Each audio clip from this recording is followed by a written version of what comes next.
漁船仲未返港，收購麻魚嘅人一早已經喺碼頭邊等候。買賣嘅方式跟住傳統，買家將價格寫喺小紙條上面，分別交俾船家，價高者得。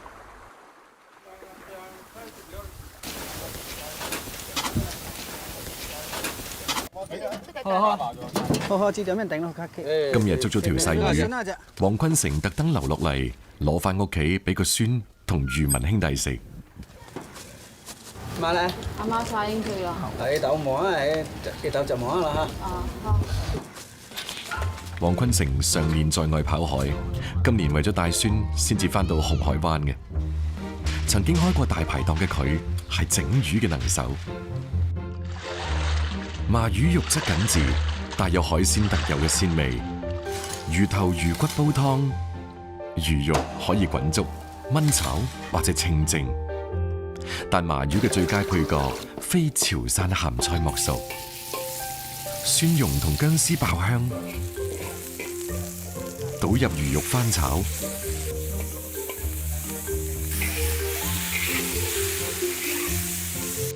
加入潮汕鹹菜同芹菜，麻魚吸收即可以去除腥味，仲可以提鮮。另一種烹飪方式鹹麻魚係汕味嘅獨特做法，用鹽將麻魚醃製，魚肉中嘅蛋白質喺鹽嘅作用下凝固，去除多餘嘅水分。經過醃製嘅魚肉蒸出嚟之後，更加鮮嫩爽滑。這個醃20分鐘就可以蒸了，但是在沒有這個麻魚的季節裡面還可以吃，保持它的鮮度，放到過年都可以吃，就不一定是天天有的東西，就是放到沒有麻魚的時候都可以吃的。魚湯，全之料唔多數，或者個嚟一條影啊我。哦，即當即卡嘅那個魚就夾，就看條影冇得掉啊，你冇呀就唔多數啊咯，買佢大啲小空，撈一部邊啊，嚟，咁啊。我就10單。好。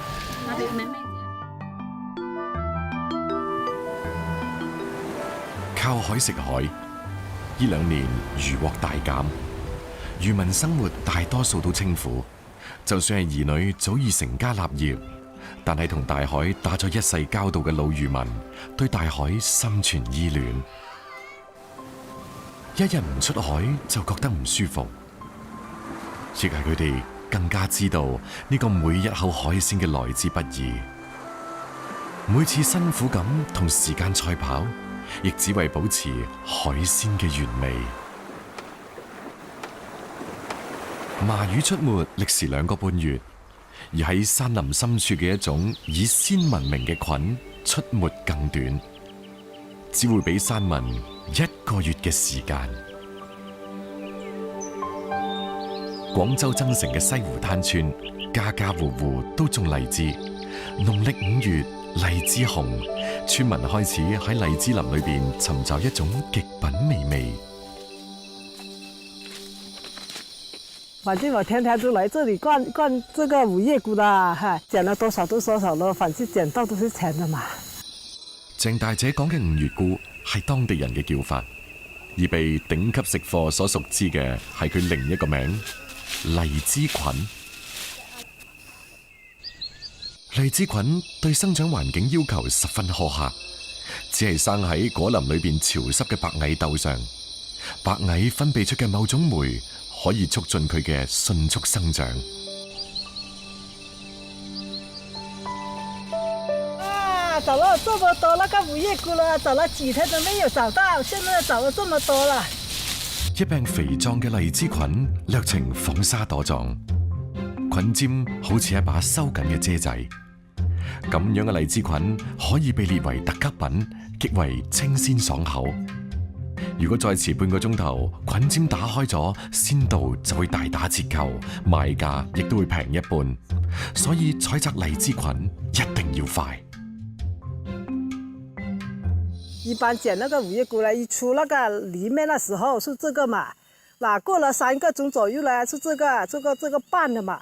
再過3、4個鐘啊，中午那時候，這個是全部打開的嘛。一般我吃那個是最好吃，這個是香一點，有一點香味，有一點甜。為咗盡可能保住荔枝菌嘅鮮味，鄭大姐以最快嘅速度趕到村口嘅交易市場。呢種至今仍然無法人工培植嘅菌，近幾年身價飛升。100塊，這個100塊一斤啊！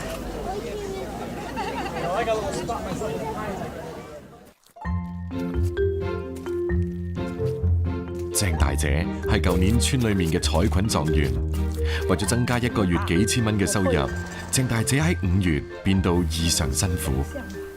好看啊！晚黑，先生落班返屋企，夫妻2個人凌晨2點再次出發去揾菌。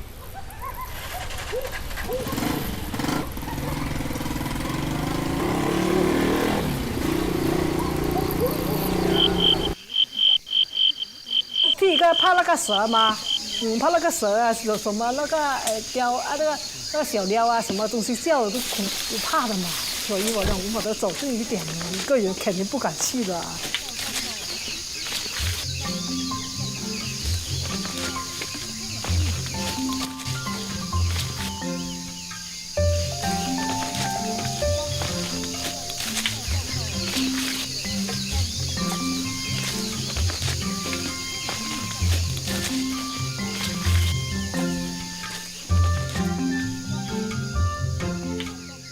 收成全靠運氣，雖然兩夫婦對周邊果林邊度出個菌記得清清楚楚，但係今晚呢一趟仍然一無所獲。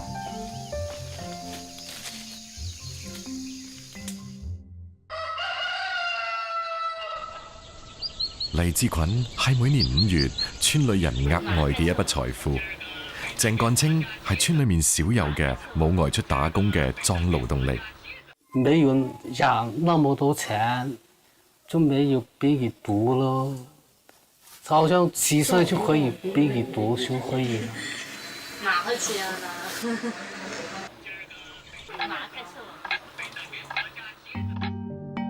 一對雙胞胎仔仔增加咗唔少開支，佢都想畫啲荔枝菌補貼下家用。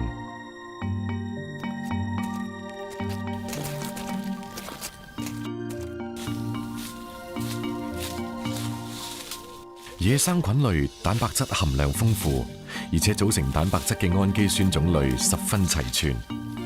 尤其係人類必須嘅8種氨基酸，幾乎都可以喺菌類中揾到。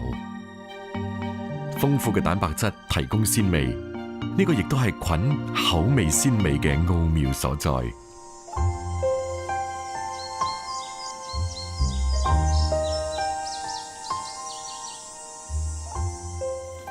鄭幹清今日收成唔錯，佢決定留低一啲，等寶貝仔試下呢個過時不候嘅美味。處理荔枝菌，首先要將泥去乾淨，棍柄一定要手撕，唔可以用刀切。用老話嚟講，就係避免沾上鐵腥氣。荔枝菌並唔係好似其他菌類咁帶住濃香，而係透住一股清雅嘅甜味。所以喺烹調方面一切從簡，最重要嘅係唔能夠破壞佢天生嘅清純。傘未打開嘅用嚟清蒸，只加少許油鹽，隔水蒸至4成熟，即刻上台。荔枝菌本身嘅鮮味被最大限度咁保留，汁液豐富鮮甜，口感爽脆，細嫩無渣。傘張開咗嘅荔枝菌用嚟滾湯，亦非常清甜可口。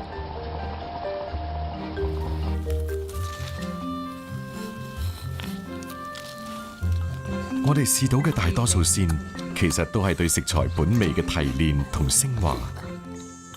而荔枝菌唔加任何雕飾，就擁有淡淡嘅鮮甜美味。呢個正係對食挑剔講究嘅廣東人對佢趨之若鶩、視若珍寶嘅原因。農曆9月，廣東珠海西部嘅鹹淡水海域會出現全國獨一無二嘅一種海鮮。呢種海鮮就係擁有2層殼嘅松殼蟹，因為其鮮無比，而且百裏挑一，所以備受當地人追捧。初秋嘅早上，珠海乾務鎮五山鹹淡水養殖場嘅蟹農，紛紛將啱啱上水嘅蟹送到販賣點。放老闆，今日咩價錢啊？就蟹咧55、56度，水蟹呢？水蟹30蚊度，哦，啲同學蟹咩價錢啊82蚊斤，有冇？有得少啊，依家壓住啊！整個地方都是這個地方的螃蟹最貴。117斤。這又好吃又甜又夠肉又香。松殼蟹，顧名思義有兩層外衣，一軟一硬。物以稀為貴，每100斤青蟹中大約只有1斤松殼蟹，所以松殼蟹嘅價錢係其他蟹品嘅3、4倍，甚至更高。咁松殼究竟係點樣衍生嘅呢？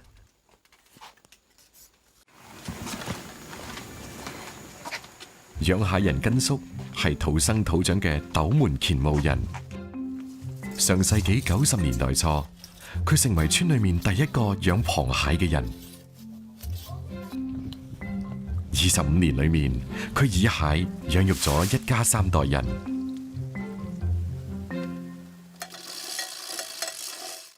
養蟹嘅本領當然唔係浪得虛名。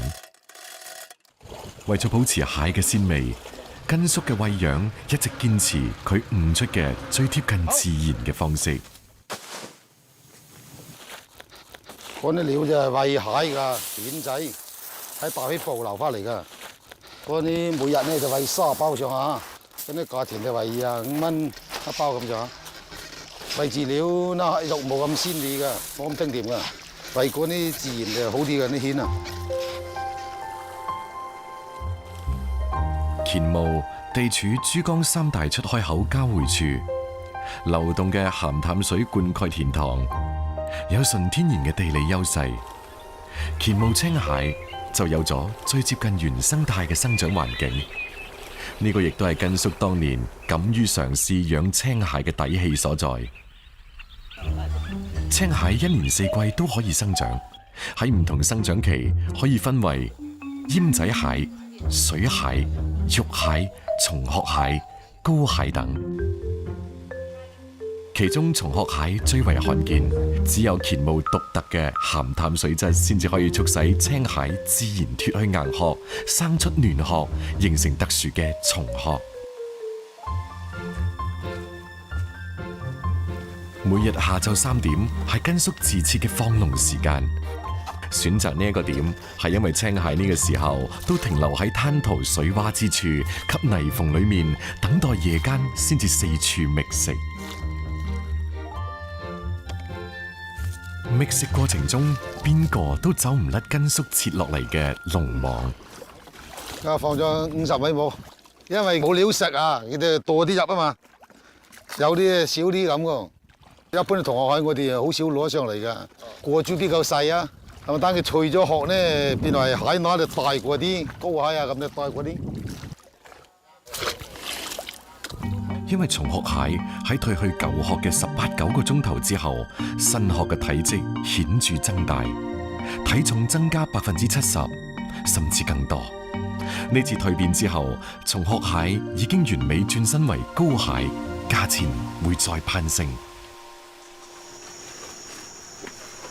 深秋嘅早晨雖然清涼，根叔都會喺天光之前搭上自己屋企嘅小船，開始一日嘅勞作。今日佢要用一種秘密武器，防止青蟹間嘅鬥爭。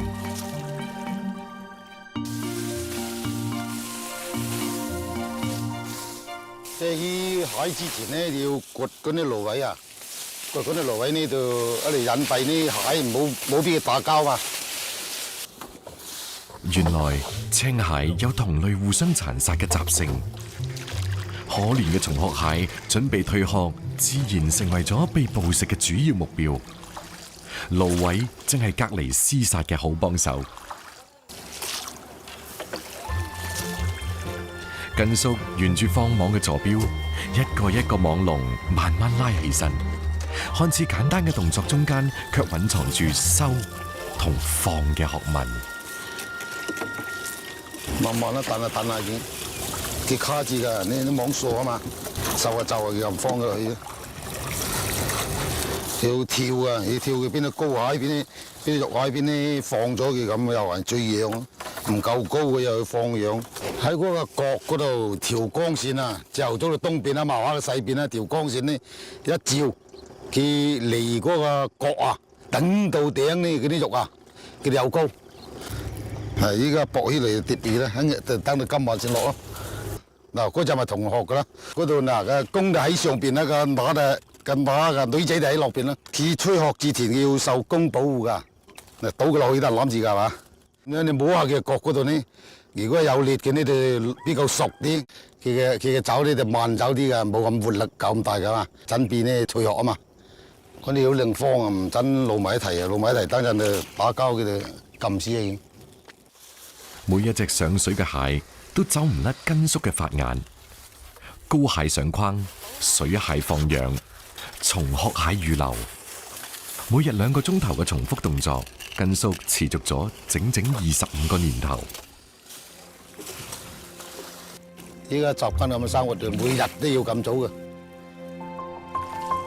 蟲殼蟹嘅上網量唔係根叔呢一個養蟹人可以講咗算嘅，更多嘅係睇氣候、生長期等因素。今日2個幾鐘頭嘅勞作換嚟嘅蟲殼蟹只有2隻，眼前嘅生猛撩起咗根叔品鮮嘅心情。佢咩都冇講就開起咗爐灶。講薑辟腥，得見到蟹嘅腥味，亦都有海鮮嘅腥味，一道清蒸，一道烚熟嘅咁咯，原汁原味嘅風味啊！最好就隔水浸就得，最快退係咁咯，直接性噶啦。活躍嘅蒸氣令海鮮鮮嘅原味最大限度咁被激發。從江海到灶頭，從最繁雜嘅養殖到最簡單嘅烹飪，無論係放養捕撈嘅加法，定係烹飪製作嘅減法，根叔都得心應手。見個蟹嘅鮮味啊，總之去邊度都係誘惑到你噶。蟲殼蟹之所以受當地人嘅追捧，除咗可遇不可求嘅產量之外，最為打動人嘅仲係佢獨特嘅鮮味同豐富嘅蛋白質。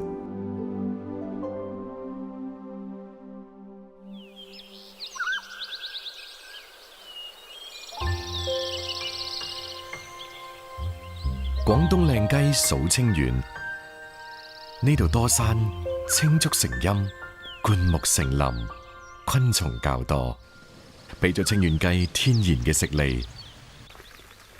本地人李建強喺村裏面分咗100幾畝山地，圈養住幾十隻清遠雞。呢啲雞基本就係自己屋企過年過節食嘅，並唔出售。它平時要往山上那裡跑去，一般我們餵它才跑回來。喺青山綠水間嘅山裏面走180日，先至會被送上餐台。呢個係清遠雞嘅特性之一，必須放養，所以亦都叫走地雞。坑口村處於筆架山，原生態旅遊風景區嘅腹地。村民李建強嘅呢一家小店，隨住鄉村自駕遊同單車越野嘅興起，先至有咗生機。小店嘅招牌菜正係蔥油雞。湯殺之後，成隻放入微滾嘅開水裏邊，令到鮮味喺湯同食材之間循環。清遠雞自帶清香，調味唔可以重，以防止雞味流失。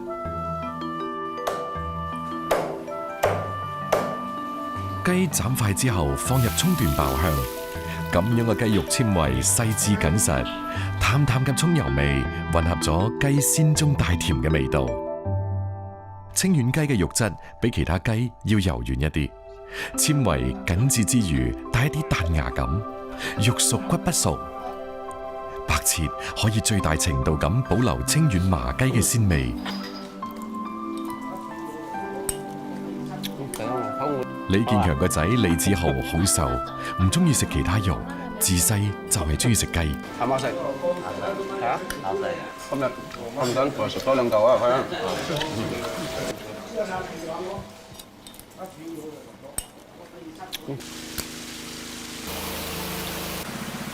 李子豪今年21歲，以前唔中意留喺大山裏面做嘢，落山去咗城裏面。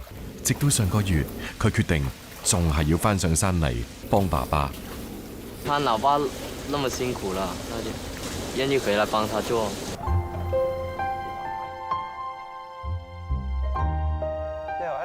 睇住個仔都翻上山，李建強越嚟越離唔開呢一座筆架山，住住自己起嘅屋，食住自己養嘅雞。李建強自足而踏實。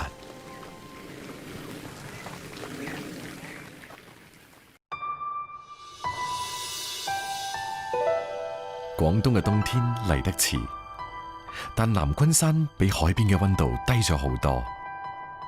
南昆山24萬畝原始森林，加埋6萬畝綿延竹海，令到一到冬天盛產各種山貨嘅山裏面，就吸引咗中意嘗鮮嘅人們。尤其天一凍，冬筍就會成為集市嘅主角。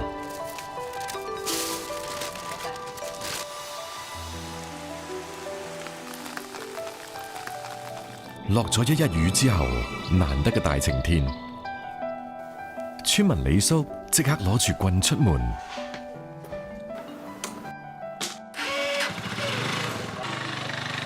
佢知道竹林裏面匿咗幾個月嘅筍芽，將會喺雨後快速膨大長成冬筍，佢必須揸緊時間。夏天採茶，冬天挖筍。30幾年嚟，李叔對呢座山再熟悉不過。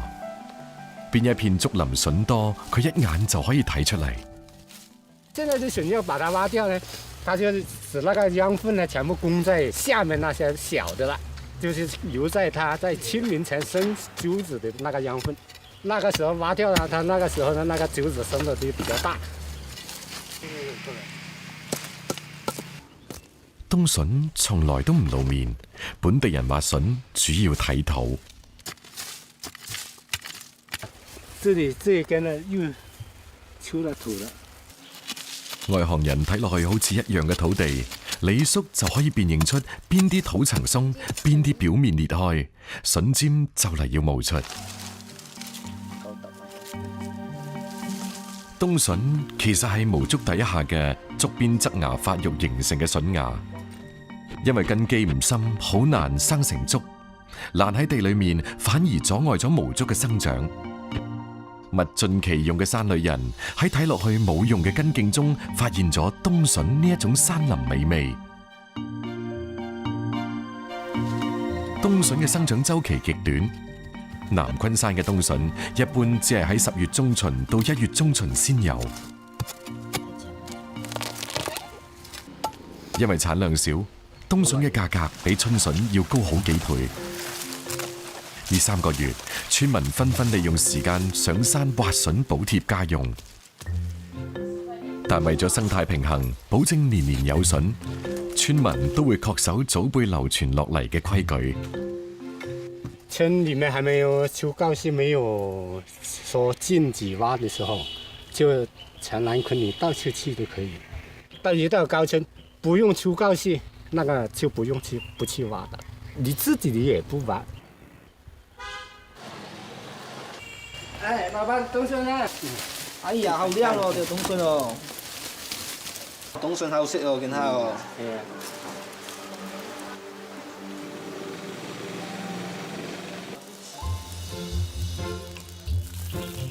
冬筍含有豐富嘅蛋白質、纖維同多種氨基酸，豐腴鮮美。同五花肉配搭，豬肉嘅油脂融入到清新嘅冬筍裏面，減淡筍嘅澀味，令到佢更加清脆爽口。同青菜搭配，亦都因為筍味嘅獨具一格，能夠帶嚟更清甜嘅口感。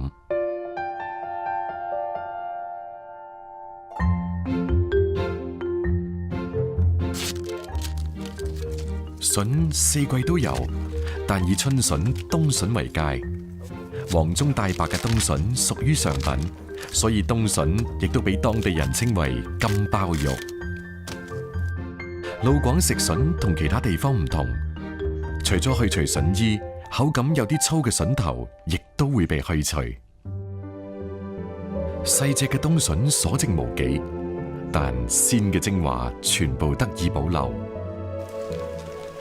當地人獨愛筍蒸臘肉，李叔好客，經常邀請朋友去屋企食飯。新鮮冬筍加自家晾曬嘅臘肉，最原汁原味，能夠品嘗出冬筍嘅鮮甜同臘肉嘅鹹鮮，係冬日裏面南昆山最流行嘅餸飯菜。好，嚟食飯。嚟，呢冬筍今天早上先挖到嘅冬筍臘肉啊，蒸臘肉，睇下好唔好食。筍乾係保證全年食用嘅製作方式。冬筍過水切厚片曬乾，脫水後喺酶嘅作用下，風味因子互相反應，產生同鮮貨截然唔同嘅味道，保存幾年都唔係問題。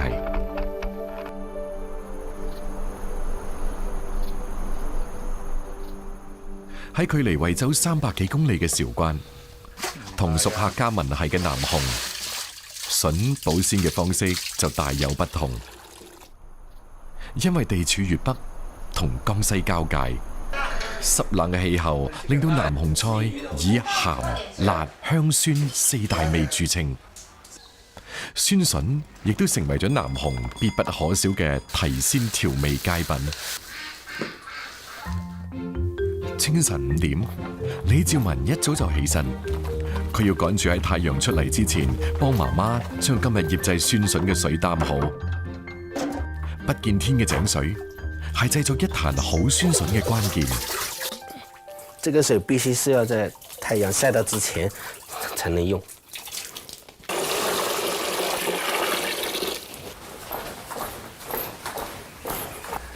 咪咪，先把蒜来。笋是什麼？蒜是竹子的吧？就是熊貓最愛吃的竹子。是。醃酸筍一般係喺春秋兩季，以嫩筍為佳。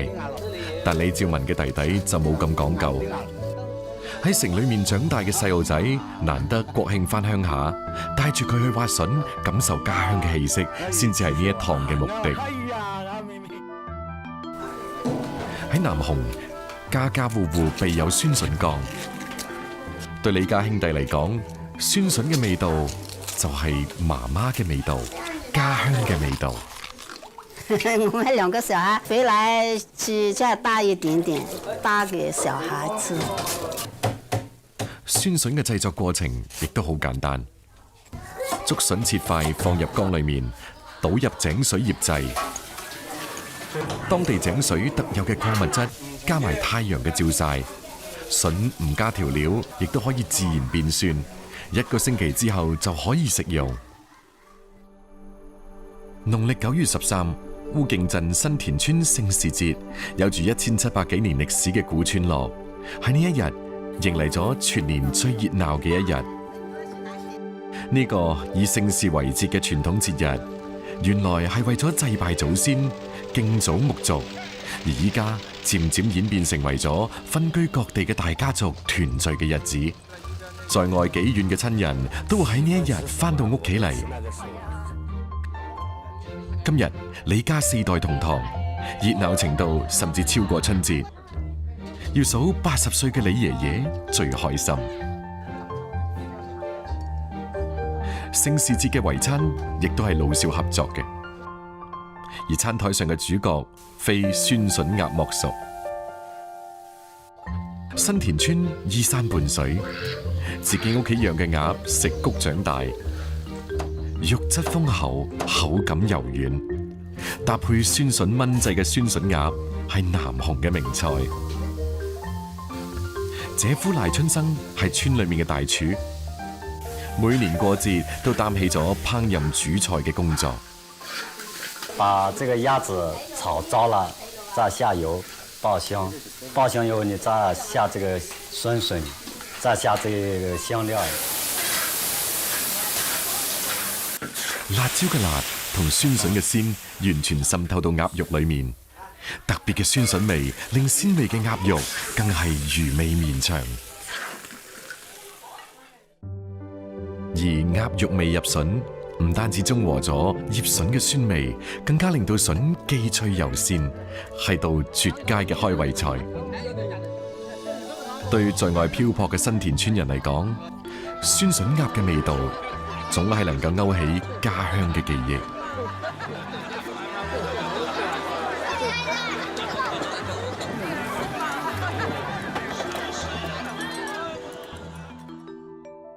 熱鬧嘅聖事節過後，新田村又將恢復往日空心村嘅狀態。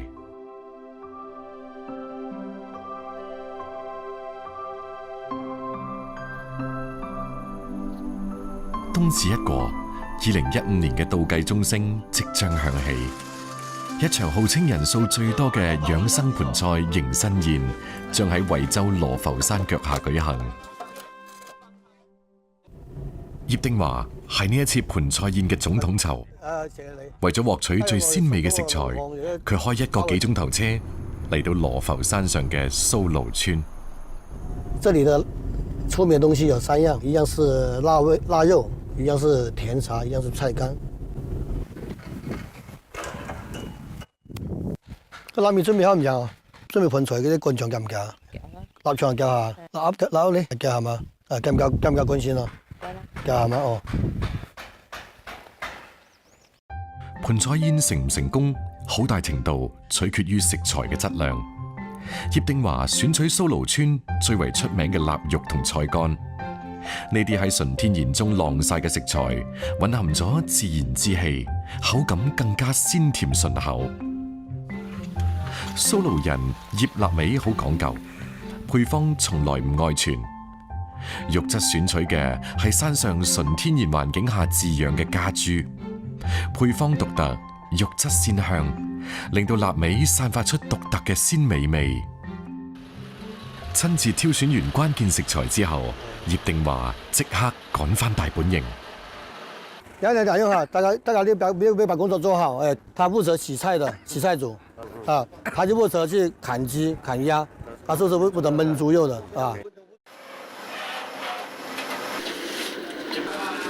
呢啲係咩嚟㗎？一席盆菜3日籌備，318盤盆菜，超1萬斤嘅食材，從採購到烹飪，一場依靠團隊協作嘅大工程即將開始。動作嫻熟、反應敏捷，係參與盆菜宴製作人員嘅基本標準。近30位鄉親分工明確，清洗、批皮、切配、浸泡，眾多食材唔同嘅步驟，同時喺呢個廚房裏面交叉進行。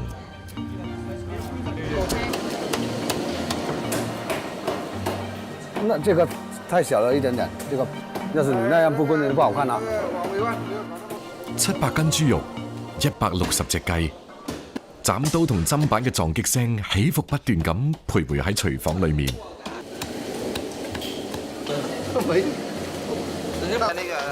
洗同切嘅工序完成之後，就到咗盆菜製作嘅核心環節。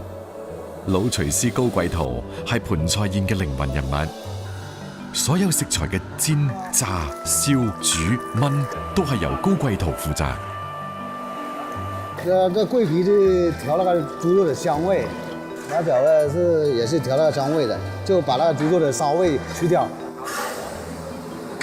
盆菜烹飪方法考究廚師嘅綜合實力，燜豬肉係個中嘅精髓所在，亦係最花功夫嘅製作。今晚我哋燜15鑊豬肉，但係每鑊要40分鐘。700斤豬肉，就算開住2個爐頭，淨係燜嘅時間都要超過300分鐘。喺盆菜製作嘅領域裏面，高師傅雖然身經百戰，但亦難免擔心，因為離開席嘅時間只係剩低16個鐘頭。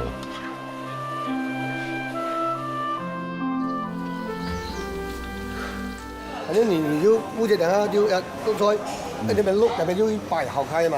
而家碌到嚟講咧，等擺爛啦。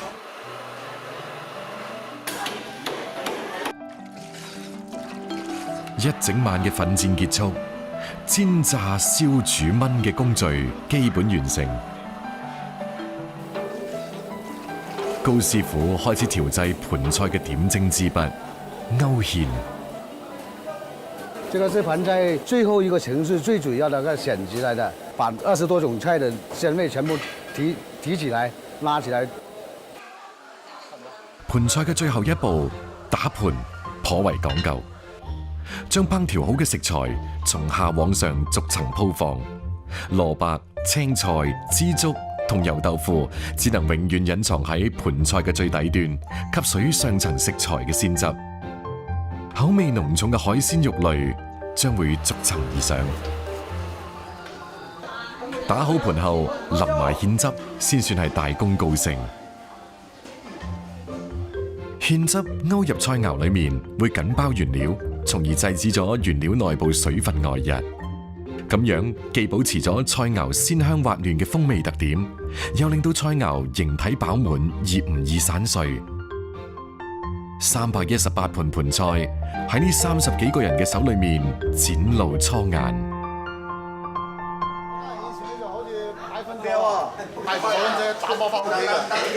所以啲盤菜跟落嚟，即係攞翻去以後，你咩都撈埋一齊啊嘛，撈埋一齊一食，盤菜咁樣傳落嚟嘅啫嘛。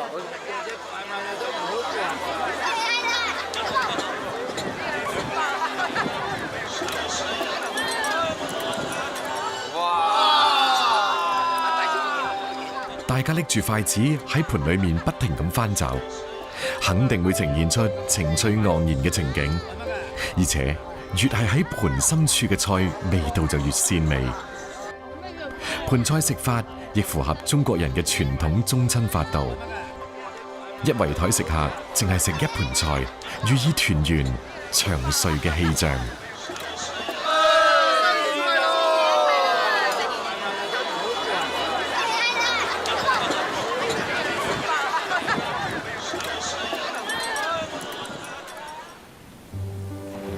食在當地，食在當下。食物從產地到餐廳或餐台之間嘅食物里程越長，餐飲成本就越高，食物品質亦越差。採摘後盡快食用，係最好確保食材新鮮嘅方法。所有嘅味道其實都係每種食材對自然生長嘅記憶。盡快食用嘅鮮，亦就係對呢種記憶嘅最大保存。